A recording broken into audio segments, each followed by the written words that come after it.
সংকেত, যেখানে বিপদ সংকেত দেওয়া আছে। ট্রেন আসতেছে, রাস্তা উপরে দিছে সন্ত্রাসীরা, যেখানে কাপড়, যে লাল কাপড় দিয়া, যেখানে বিপদ আছে ট্রেন থামাতে হবে। তদ্রূপ দোকানের মধ্যেও লাল কাপড় দিয়ে বিপদ সংকেত দেয়া আছে। ঘরে ভাত না পাইয়া পচা ভাত খাইবে না, এই জন্য সে দোকানে যাইয়া বিপদ সংকেতের মধ্যে ঢুইকা এবার সে পেঁয়াজু খাচ্ছে, সিঙ্গারা খাচ্ছে, ভালো কিছু জুড়ে না। বিপদ সংকেতটা কিসের? জাহান্নামের বিপদ সংকেত এটা। রাসূলুল্লাহ সাল্লাল্লাহু আলাইহি সাল্লাম বলেছেন, আমাকে নেওয়া হয়েছে একটা পাহাড়ের উপরে, আমি স্বপ্নে দেখলাম। নবীজির স্বপ্ন ওহী, কোরআনের মতো নবীজির স্বপ্ন ওহী। আমাকে নেওয়া হয়েছে পাহাড়ের উপরে, দুইজন ফেরেশতা দুই হাতের ডানার মধ্যে ধরে আমাকে নিয়ে গেল। নিয়ে যাওয়ার পর একটা পাহাড়ের উপর উঠালো। বিকট আওয়াজ শুনতে পাইলাম আমার কানে। আরেকটু সামনে যায় দেখি কিছু মানুষকে পায়ের মধ্যে শিকল দিয়া উল্টা করে লটকায় রাখছে। লটকে রাইখা এই গালগুলাকে ছিটতে আছে দুই দিক থেকে। মাহে রমজান মুমিন বান্দাদের আনন্দের মাস, রাহমাতের মাস, বরকতের মাস। এত বেশি অফার মুমিন বান্দাদের জন্য আল্লাহ পাক মাহে রমজানে রেখেছেন। কোন মুমিন বান্দা এত বেশি অফার পেয়ে খুশি না হয়ে পারে না। খুশিতে আত্মহারা হয়ে যাওয়ার কথা। এই অফারের জন্য এত বিপুল পরিমাণ অফার, এই অফার পাওয়ার জন্য মুমিন বান্দা ঘর বাড়ি ছাড়তে প্রস্তুত থাকা দরকার। ব্যবসা বাণিজ্য, ক্ষেত খামার, অফিস আদালত, জীবন যৌবন সব কিছুর বিনিময় হলেও এই অফার লাভ করবে, এটাই ঈমানের দাবি। অনন্তকাল জীবনের জন্য এই অফার। দুনিয়ার সামান্য অফারের জন্য মানুষ পাগল হয়ে যায়। অনন্তকাল জীবন, গোটা পৃথিবীর আরশে আজিম থেকে জমিন পর্যন্ত, শিমাল থেকে জুনুব, মাশরিক থেকে মাগরিব সরিষার দানা দিয়ে ভরপুর করে দেওয়া হলে এক একটা সরিষার দানা যদি কবুতর খেয়ে যায় ৭০,০০০ বছর পর, সব সরিষার দানা একদিন শেষ হয়ে গেলেও আখেরাতের জিন্দেগি শেষ হবে না, তার চেয়েও বেশি আখেরাতের হায়াত। ওই হায়াতের জন্য আপনার যে অফার, এই অফারের জন্য ব্যবসা বাণিজ্য, ক্ষেত খামার, চাকরি বাকরি, জীবন যৌবন সব কিছুর বিনিময় হলেও এই অফার গ্রহণ করার দরকার। কথা বলেন ঠিক না বেঠি? কিন্তু যারা বোঝে না তারা খোঁজে না, যারা চায় না তারা পায় না, যারা চেনে না তারা কিনে না। যে বুঝে সে খুঁজে, যে চায় সে পায়, যে চিনে সেই কিনে, তারাই ভাগ্যবান।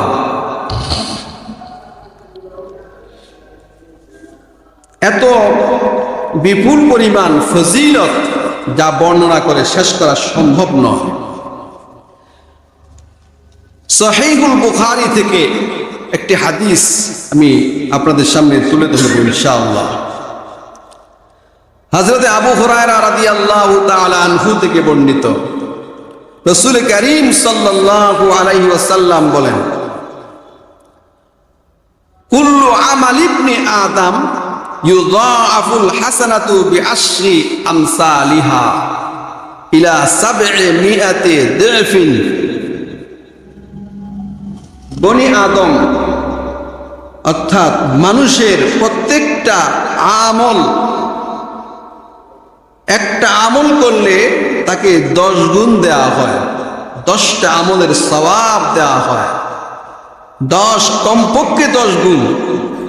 তা আবার বৃদ্ধি করতে করতে আল্লাহ তাআলা ৭০০ গুণ পর্যন্ত সওয়াব দেন। এটা রমজান ছাড়া, রমজানে না। যেই আমলই আপনি করেন, আপনার ইখলাস, আপনার তাকওয়া, আপনার এই আমলের পবিত্রতা, মান ইত্যাদির বিবেচনায় 10 থেকে 700 গুণ পর্যন্ত একটি আমলের সওয়াব হতে পারে। আল্লাহ তাআলা বলেন 700 গুণ থেকে আরো বেশিও হতে পারে। কিন্তু আল্লাহ পাক রব্বুল আলামিন বলেন ইল্লাস সাওম, রোজার হিসাবটা হলো ভিন্ন।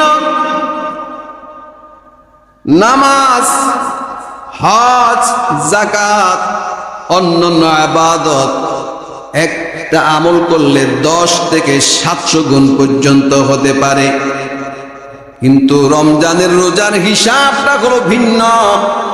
আল্লাহ পাক রব্বুল আলামিন হাদিসে কুদসির মধ্যে বলেন ইল্লাস সাওমা ফাইন্নাহু লি ওয়া আনা আজজি বিহি।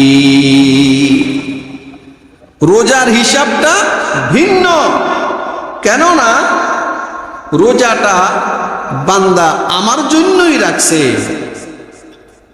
রোজা বিশেষ করে বান্দা আমার জন্যই রেখেছে, আর রোজার সওয়াব, প্রতিদান, পুরস্কার আমি আল্লাহ নিজ হাতে দান করব।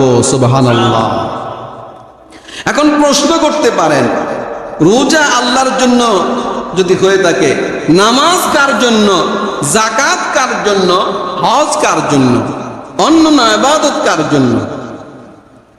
এর উত্তর হলো এই, নামাজ, যাকাত, হজ, কুরবানি, দান, সাদকা, এই সব কিছু দুইটা রূপ হতে পারে। কয়টা রূপ?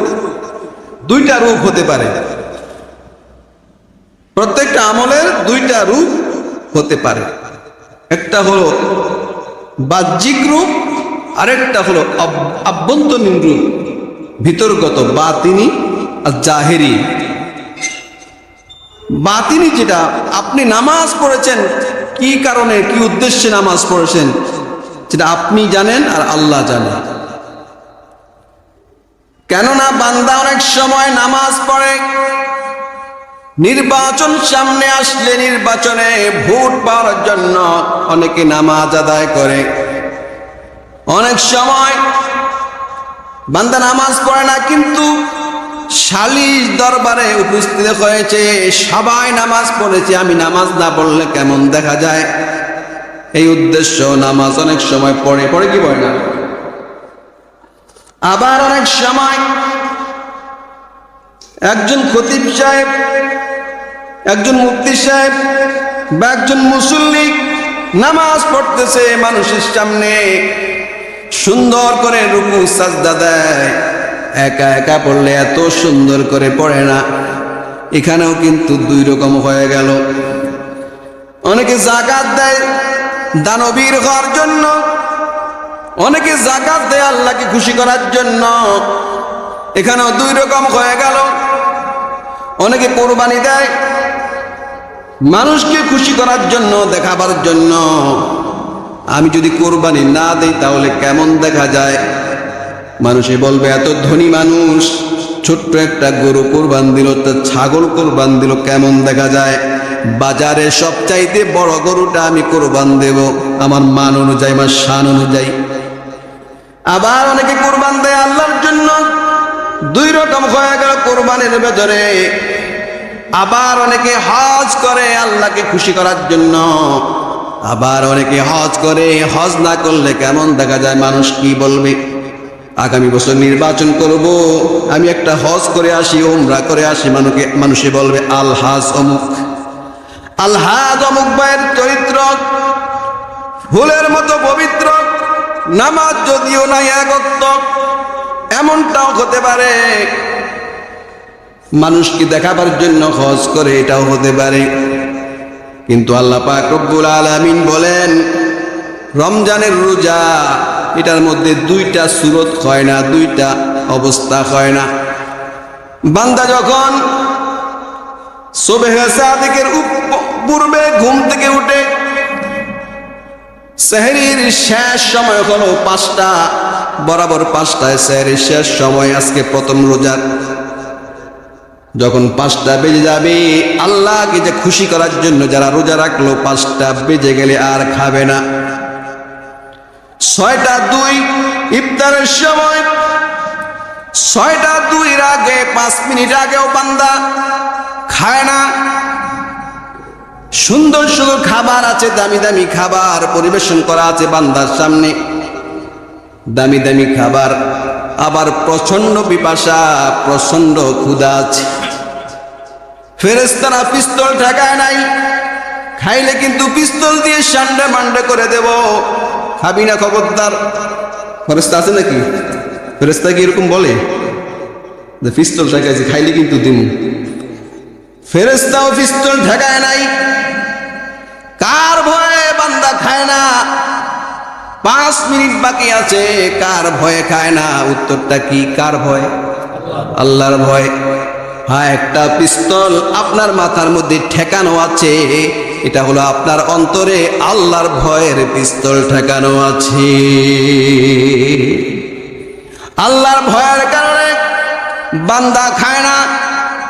আল্লাহ পাক রব্বুল আলামিন বলেন, বান্দা যখন রোজা রাখলো সুবহে সাদিক থেকে নিয়ে মিন তুলুইল ফাজরি ইলা গুরুবিশ শামসি, সুবহে সাদিক থেকে নিয়ে সূর্য অস্তমিত হওয়া পর্যন্ত ইয়াদাউ শাহওয়াতাহু ওয়া তাআমাহু, বান্দা স্ত্রী সম্ভোগ এবং পানাহার ত্যাগ করলো, একমাত্র আমি আল্লাহকে পাওয়ার জন্যই করেছে। সুবহানাল্লাহ। কারণ যদি আমার জন্য বান্দা রোজা না রাখতো, মানুষকে দেখাবার জন্য যদি রোজা রাখতো, 5টা আসে 5টা লক্ষ্য রাখতো না, 5টা বেজেছে সেটা লক্ষ্য রাখতো না। ভোর রাত্রে সকালবেলায় ফজরের আগে মানুষের দেখার আগে একবেলা খেয়ে নিত, আবার দুপুরবেলা বাথরুমের মধ্যে ঢুকে হলো খেয়ে নিত, পানির নিচে ডুব দিয়ে হলো খেয়ে নিত। একবার শুনছিলাম পানির নিচে ডুব দিয়ে খাইতে যাইয়া চিংড়ি মাছ ঢুইকা গলা ভিতরে আটকে গেছে, ধরা গায়ে গেছে। যে রোজার দিন পানির নিচে ডুব দিয়া খাইতে যাইয়া ভিতরে চিংড়ি মাছ ঢুকে গেছে, এবার তো আটকে গেছে, ধরা খেয়ে গেছে, ডাক্তারের কাছে নেওয়া লাগছে, তাইলে ধরা খেয়ে গেল। কিন্তু সবাই কি ধরা খায়?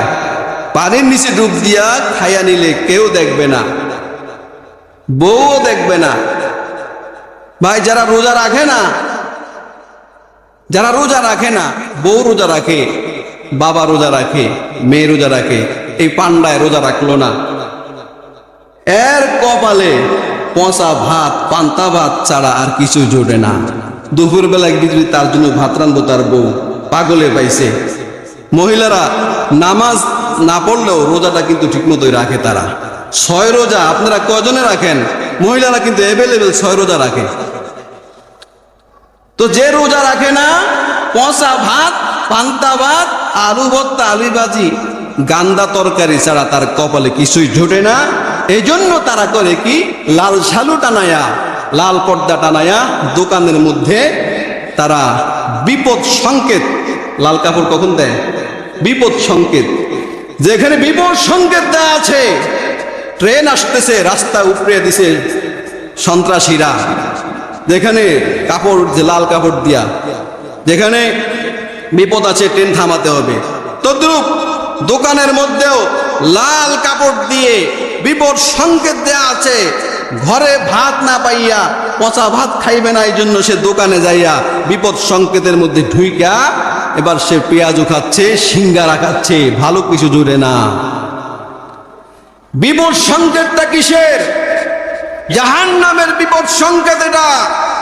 রাসূলুল্লাহ সাল্লাল্লাহু আলাইহি সাল্লাম বলেছেন, আমাকে নেওয়া হয়েছে একটা পাহাড়ের উপরে, আমি স্বপ্নে দেখলাম, নবীজির স্বপ্ন ওহী, কোরআনের মতো নবীজির স্বপ্ন ওহী। আমাকে নেওয়া হয়েছে পাহাড়ের উপরে, 2 জন ফেরেশতা 2 হাতের ডানার মধ্যে ধরে আমাকে নিয়ে গেল। নিয়ে যাওয়ার পর একটা পাহাড়ের উপর উঠালো, বিকট আওয়াজ শুনতে পাইলাম আমার কানে। আরেকটু সামনে যায় দেখি কিছু মানুষকে পায়ের মধ্যে শিকল দিয়া উল্টা করে লটকায় রাখছে, লটকে রাইখা এই গালগুলাকে ছিটতে আছে দুই দিক থেকে, ছিটতে আছে। আর ফেরেশতারা কইতাছে, রমজান মাসের দিনের বেলা খাইলি কেন? হে বেরোজদার ভাইরা, জাহান্নামের ভেতরে গালকে করাত দিয়ে চেরা হবে দিনের বেলা খাইলে। দিনের বেলা খাইলি কেন? গাল ছিটতেছে আর রক্ত পড়তেছে। আল্লাহ নবী জিজ্ঞাসা করলেন, হে ফেরেশতারা, এই সকল মানুষগুলো এরা কারা? ফেরেশতারা জবাব দেয়, এরা হলো আল্লাহর ওই সকল বান্দারা যারা রোজার দিন রোজা না রেখে দিনের বেলা পানাহার করেছে, স্ত্রী সম্ভোগ করেছে। নাউযুবিল্লাহি মিন যালিক, কঠিন শাস্তি। তো বান্দা আল্লাহ পাক বলেন, আমার জন্যই সে রোজা রেখেছে, যদি আমার জন্য না হতো এভাবে চুরি করে সে খাইতো। এই জন্য যেহেতু আমার জন্য স্পেশাল করে সে রেখেছে, এই জন্য আমি আল্লাহ নিজ হাতে তাকে পুরস্কার দান করব। সুবহানাল্লাহ। আল্লাহ পাক রব্বুল আলামিন যাকে নিজ হাতে দান করবেন তা কি পরিমাণ হতে পারে? একজন মেম্বার সাহেব আপনাকে যদি কোনো হাদিয়া দেয়, তার মেম্বারের তার যোগ্যতা যতটুকু ততটুকু দিবে। চেয়ারম্যান সাহেব দিলে আর একটু বেশি হবে, এমপি সাহেব দিলে আর একটু বেশি হবে, মন্ত্রী সাহেব যদি দেয় আরো বেশি হবে। প্রধানমন্ত্রী যা দেবে তা একজন মেম্বারের সমান হবে না। আল্লাহ পাক রব্বুল আলামিন সমস্ত মেম্বারদেরকে মেম্বারের ভিক্ষা আল্লাহ পাক দান করেন, চেয়ারম্যানকে চেয়ারম্যানের ভিক্ষা আল্লাহ পাক দেন, এমপি মন্ত্রীদেরকে, গোটা পৃথিবীর রাজা বাদশাদেরকে বাদশাহী ভিক্ষা যে আল্লাহ পাক রব্বুল আলামিন দান করেন, ওই আল্লাহ যখন আপনাকে নিজ হাতে দান করবে তার দান কেমন হবে আল্লাহ রব্বুল আলামিন ছাড়া কেউ জানে না। সুবহানাল্লাহ। আল্লাহর দান নিজ হাতে দান করবে। আল্লাহ পাক রব্বুল আলামিন বলেন, হাদিস শরীফে আসছে, 7 আসমান 7 জমিন আল্লাহ পাক রব্বুল আলামিন এই হাতের এক আঙ্গুল রাখবেন 7 আসমান, আর এক হাতে থাকবে 7 তবক জমিন। কিয়ামতের ময়দানে আল্লাহ পাক এইভাবে দুই হাত আঙ্গুলের, দুইটা আঙ্গুলের মধ্যে জমিন আসমান নিয়ে নাড়াচাড়া করবেন আর বলবেন, আইনাল জাব্বারুন। আল্লাহর হাত কত বিশাল! দুইটা আঙ্গুলের মধ্যে 7 তবক আসমান 7 তবক জমিন নিলেও আরো জায়গা থেকে যাবে। সুবহানাল্লাহ। সেই হাত দিয়ে আল্লাহ পাক রোজাদারকে দান করবেন। সুবহানাল্লাহ। এই জন্য আল্লাহ পাক বলেছেন, ওয়া আনা আজিজি বিহি, আমি আল্লাহ নিজ হাতে তাকে দেব। আমি ম্যানেজার সাহেবকে দিয়ে দিব না, ম্যানেজার সাহেব দিয়ে দেব না, নিজ হাতে দেব। এই একটা রাওয়ায়াত। আর একটা রাওয়ায়াতে আসছে, ওয়া আনা উজজা বিহি, যে আমার জন্য রোজা রাখলো আমি নিজেই তার হয়ে যাব। সুবহানাল্লাহ। আগের যে উদাহরণ দিলাম তার চেয়ে আরো ব্যাপক হলো এই উদাহরণ, এই বর্ণনা। তা কেমন? একটা উদাহরণ দেই। আব্বাসী খলিফাদের মধ্য থেকে একজন শ্রেষ্ঠ খলিফা ছিলেন খলিফা হারুনুর রশিদ রাহমাতুল্লাহি আলাইহি। তিনি গোটা পৃথিবীর 3 ভাগের 2 ভাগ, 3 ভাগের 2 ভাগ গোটা পৃথিবীর শাসক ছিলেন এবং একজন বড় মাপের আলেম ছিলেন, বড় মাপের বুজুর্গ ছিলেন, শাসক ছিলেন। আব্বাসী খলিফার অন্যতম শ্রেষ্ঠ খলিফা হারুনুর রশিদ রাহিমাহুল্লাহ। তিনি তার দাস দাসীদের মধ্য থেকে একজন কালো দাসীকে বেশি ভালোবাসতেন। তার আমলাদের মধ্যে সমালোচনা, এত সুন্দরী রূপসী দাস দাসী থাকতে কালোটাকে কেন ভালোবাসেন? সমালোচনা যখন তার কানে আসলো, হারুনুর রশিদ তিনি মুখে না কিছু বলে প্র্যাকটিক্যাল তাদেরকে বুঝাবার চেষ্টা করলেন। তিনি ঘোষণা করলেন যে আগামীকাল আমার ধন ভাণ্ডার আমি খুলে দেব, ছিটিয়ে দেব, স্বর্ণ রূপ্য ইত্যাদি ছিটিয়ে দেব, যার যা প্রয়োজন তোমরা তুলে নিয়ে যাবা, সংগ্রহ করবা, তোমরা 14 সিঁড়ি খাইতে পারবা। আজকের যারা এমপি মন্ত্রী আমলা কামলা সন্ত্রাস চাঁদাবাজ টেন্ডারবাজ যারা আছে, তারা রাজার এই রাজস্ব দেশের সম্পদকে এমন ভাবে তারা লুণ্ঠন করেছে, 14 সিঁড়ি না 28 সিঁড়ি খেলেও শেষ হবে না। যাই হোক, ওই সম্রাট হারুনুর রশিদ বললে তোমরা কুড়াইয়া নাও, সংগ্রহ করে নাও, আমি ছিটিয়ে দিলাম। সবাই যার যা মন চায় স্বর্ণ রূপ্য অলঙ্কার ইত্যাদি নিয়ে নিল, স্বর্ণ মুদ্রা রূপ্য মুদ্রা সব নিয়ে নিল। ওই যে কালো দাসী, ওই কালো দাসীরা কিছুই নিতেছে না। সে সম্রাটের পাশে যাইয়া চেয়ারটা এইভাবে মজবুত করে ধরে রাখলো। সবাই সমালোচনা আরো বেশি করতে লাগলো যে দেখো কত বোকার বোকা, আমরা আজকে যা কিছু করে নিলাম, আমরা 14 সিঁড়ি খেয়ে যেতে পারবো, আর সে আজকে এত সুযোগ পাইয়াও সুযোগের হাতছাড়া করলো, সুযোগের সদ্য ব্যবহার করলো না। যারা সমালোচনা করলো ওরা তো বোকার রাজ্যে বসবাস করে। এবার খলিফা হারুনুর রশিদ বললেন, তোমরা তো বুঝতে পারো নাই, তোমরা 14 সিঁড়ি খাবার জন্য আজকে যা কিছু সংগ্রহ করেছো, তোমরা সব দাস দাসী মিলে, তোমরা সবাই মিলে যা করেছো তার চেয়ে হাজার হাজার বেশি সংগ্রহ করেছে এই কালো দাসী। সে আমার চেয়ার ধরে রাখছে, তাকে জিজ্ঞাসা করো কেন। এবার কালো দাসী জবাব দেয়, আমি যা সংগ্রহ করতাম তা সংগ্রহ করলে আমি যা পাইতাম তার চেয়ে লক্ষ কোটি গুণ বেশি পেয়েছি। আমি খুদ সম্রাটকে, খুদ খলিফাকে আমি ধরে রাখছি, আমি খলিফারে মালিক হয়ে গেলাম। সুবহানাল্লাহ। তারা যা পেয়েছে তাই পেয়েছে, কিন্তু সে পেয়েছে খলিফাকে। তাই বলা হয়েছে মাল্লাকুল মাওলা পালাকুল কুল, যে মালিক পেয়ে যায় সে সব পেয়ে যায়। সেই কালো দাসী গোটা পৃথিবীর 3 ভাগের 2 ভাগ দুনিয়ার খলিফাকে পেয়ে গেছে, অর্থাৎ গোটা পৃথিবীর 2-3 ভাগের 2 ভাগের আধিপত্য এই কালো দাসীও পেয়ে গেছে। তার যা মন চায় তাই সে পাবে, যা ইচ্ছা তাই সম্রাট তাকে দেবে। তদরূপ পালাকুল মাওলা মাল্লাকুল মাওলা পালাকুল কুল, যেই সকল বান্দারা আল্লাহর জন্য রোজা রাখলো, আল্লাহকে খুশি করার জন্য সিয়াম সাধনা করলো, আল্লাহ পাক রব্বুল আলামিন বলেন ওই বান্দাদের জন্য আমি আল্লাহ নিজেই তার বন্ধু হয়ে গেলাম, আমি নিজেই তার হয়ে গেলাম। ওয়ানা উজজা বিহি, আমি নিজেই তার মালিক হয়ে গেলাম। সুবহানাল্লাহ। তাহলে দোনো রেওয়ায়ত অনুযায়ী সে গোটা পৃথিবীর সর্বত্রে তার অধিকার প্রতিষ্ঠিত হয়ে গেল, যে রোজা রাখলো আল্লাহকে খুশি করার জন্য। রোজাদার ব্যক্তিকে আল্লাহ পাক রব্বুল আলামিন তার জন্য হাদিসে কুদসিতে ঘোষণা করলেন, লিস-সাইমি ফারহাতান, রোজাদারের 2টা আনন্দ। কয়টা আনন্দ?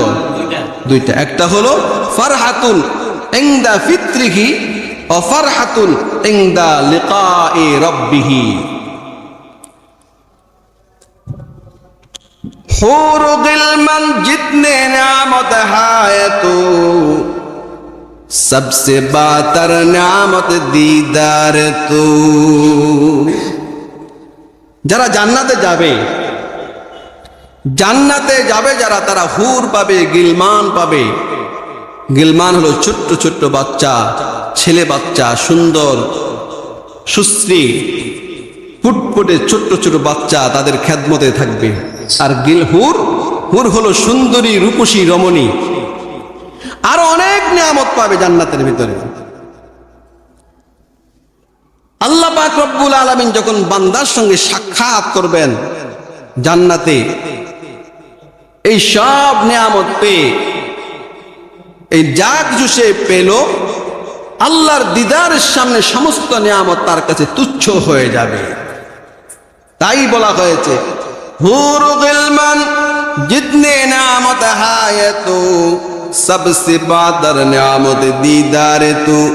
সবচাইতে বড় নিয়ামত আল্লাহ রাব্বুল আলামিন তোমার সঙ্গে দিদার করা। রোজাদার ব্যক্তি দুইটা আনন্দ, একটা হলো ইফতারের সময়, আরেকটা হলো আল্লাহর সঙ্গে সাক্ষাতের সময়। রোজা যারা রাখবে না, এই দুইটা আনন্দ সে পাবে না।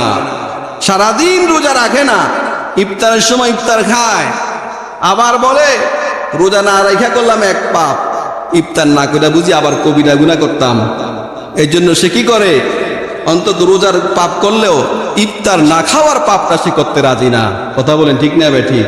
হিন্দুরাও কিন্তু ইফতার খায়, খাক, জন্মের খাওয়া খাক, কিন্তু সে যে ইফতার খাইলো, আর আপনি যে সারাদিন রোজা রাখলেন, রেখে ইফতার খাইলেন, আপনার ইফতার খাওয়া হবে আনন্দের ইফতার, সওয়াব পাওয়ার ইফতার, আল্লাহকে পাওয়ার আনন্দ নিয়ে ইফতার করা।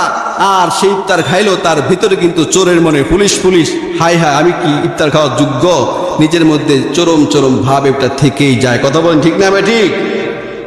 আল্লাহ পাক রব্বুল আলামিন আমাদেরকে আল্লাহকে খুশি করার জন্য রোজা রাখার তৌফিক দান করেন, আমিন।